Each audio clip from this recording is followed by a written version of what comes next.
की।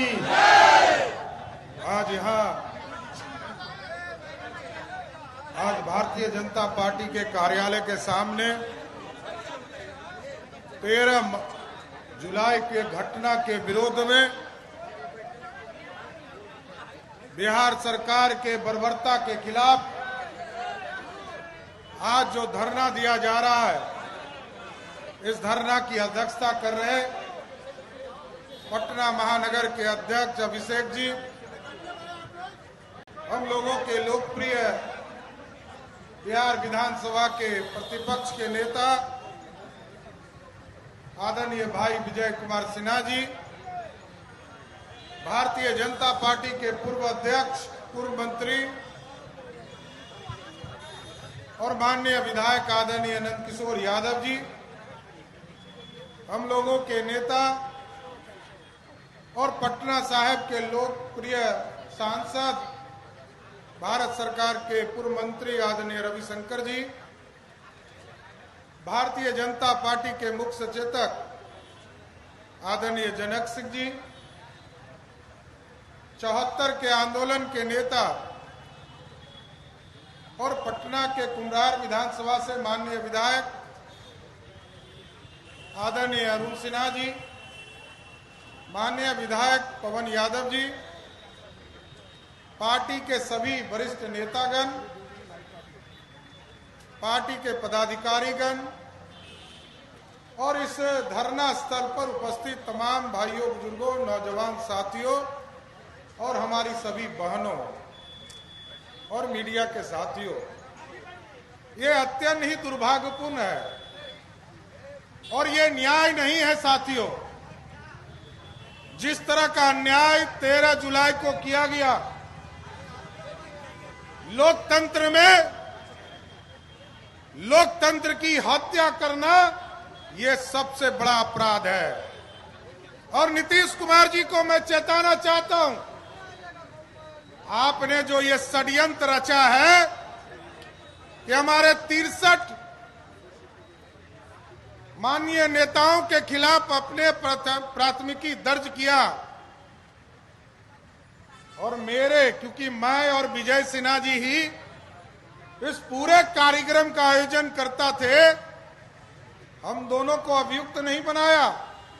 डर गए क्या नीतीश बाबू?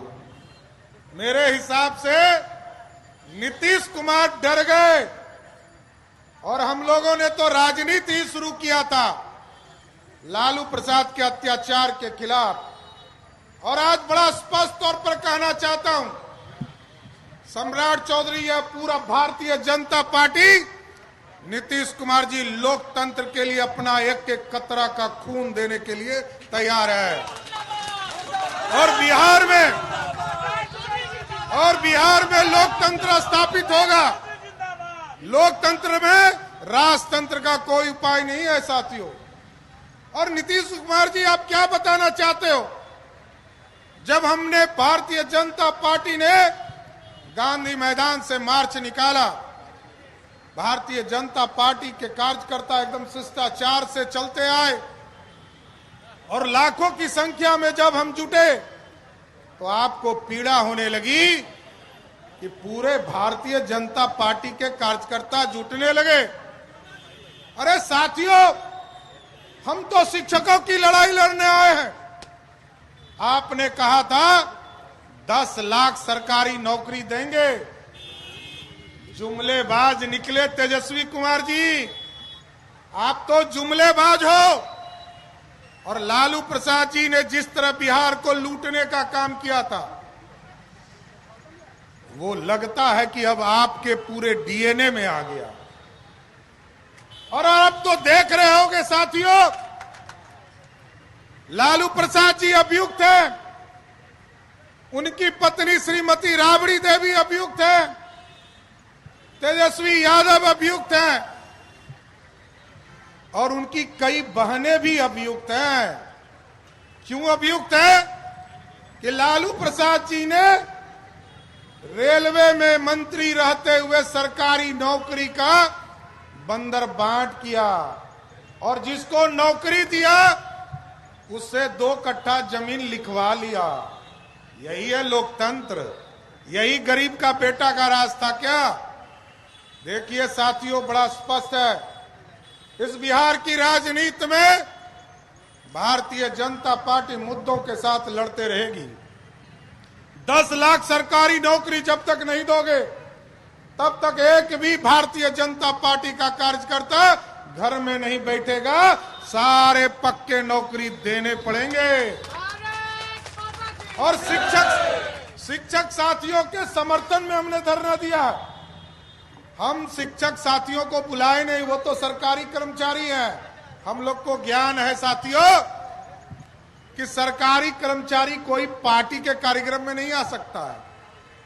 हमने शिक्षकों के समर्थन में उनको नौकरी दिलाने के लिए, जिसने पिछले 13 वर्षों में जब भाजपा और एनडीए की सरकार थी साथियों, तब 4,70,000 टीचर को नियोजित करने का काम किया गया और हम उसकी लड़ाई लड़ रहे हैं।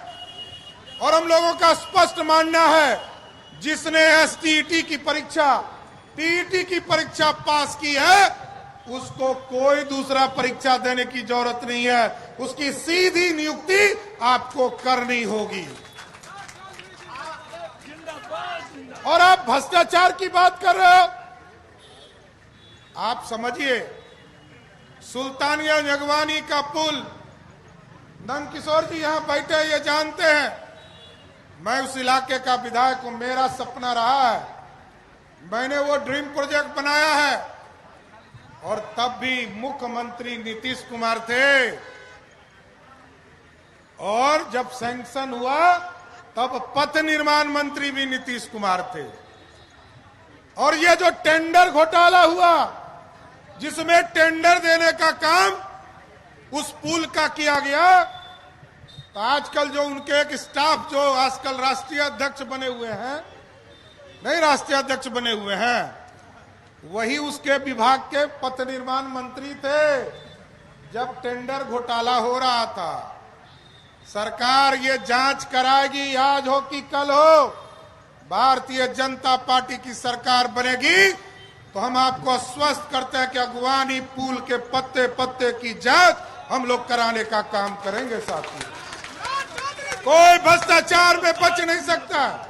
और हम जानते हैं नीतीश बाबू, आपकी मानसिक स्थिति गड़बड़ा चुकी है, और इसलिए मैं कहता हूं कि मानसिक स्थिति गड़बड़ा गया है। इतनी बार हमसे सुनने के बाद भी वो हमसे पूछते हैं कि पगड़ियां काहे बांधे। अब बताइए, हमने तो कहा कि आप बुजुर्ग हैं सर, और बुजुर्ग हैं तो आप ही के आशीर्वाद से आपको मुख्यमंत्री के पद से हटाऊंगा, तभी ये पगड़ी खोलने का काम करूंगा।